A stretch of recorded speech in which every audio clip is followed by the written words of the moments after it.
À l'accélération. Un bon retour. Très bon retour de la part d'Harrison Afful. Et long ballon vers Asamoah Gyan face à Parmigiani. La vitesse d'Asamoah Gyan dans la surface de réparation. Oh oui.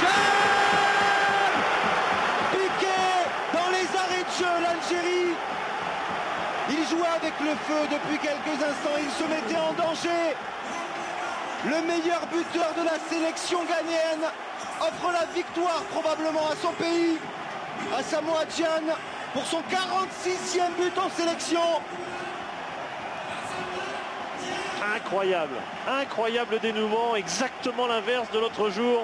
Le Ghana avait pris exactement dans les mêmes instants, à peu près 90 plus 3, ce but. Et puis là, il n'en peut plus, Medjani, il n'en peut plus, ou il va tout simplement beaucoup moins vite. La vitesse de Gyan, il n'a pas eu un seul ballon de ce genre-là, Gyan, de la partie, où on pensait qu'il était un peu sans jambes, un peu limité en jambes, mais si, sur quelques mètres, il peut faire une décision incroyable.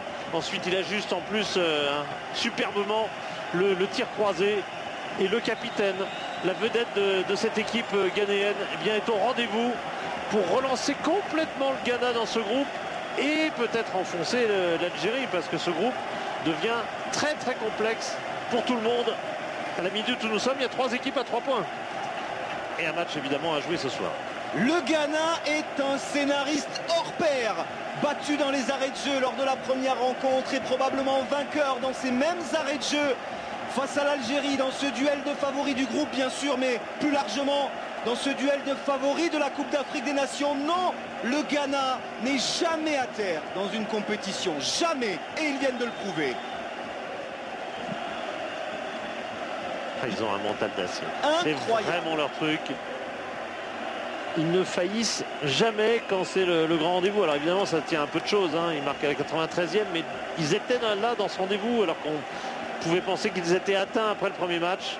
Moi, je vois encore Jordan Ayew sortir du stade l'autre jour un peu furieux et me dire en passant à peine bonjour, mais me dire on va se qualifier.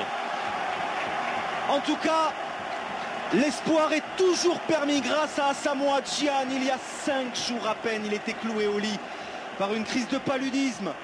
Asamoah Gyan, c'est lui dans les arrêts de jeu qui vient offrir la victoire au Ghana. Le Ghana s'impose 1-0 face à l'Algérie. Quelle histoire! Ce Ghana est absolument incroyable. C'est leur truc. C'est vraiment, ils ne faillissent pas dans ces derniers rendez-vous.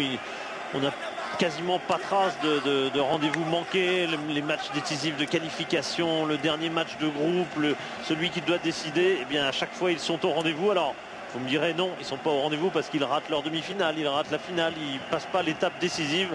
Mais quand même, ils ont réussi ce soir une fois de plus à démontrer bien des choses, le Ghana. Ça n'aurait pu ne pas passer parce qu'ils se sont quand même procuré un peu trop peu d'occasions par rapport à leur domination. Mais Gyan est lui aussi dans cette dynamique d'homme de sauveur. Regardez ces images et profitez de ces images.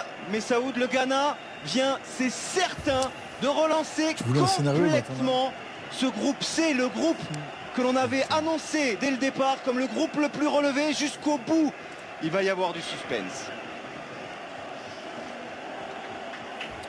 On va rester sur ces images en direct. On va débriefer évidemment cette rencontre avec ce dénouement incroyable, ce but d'Asamoah Gyan.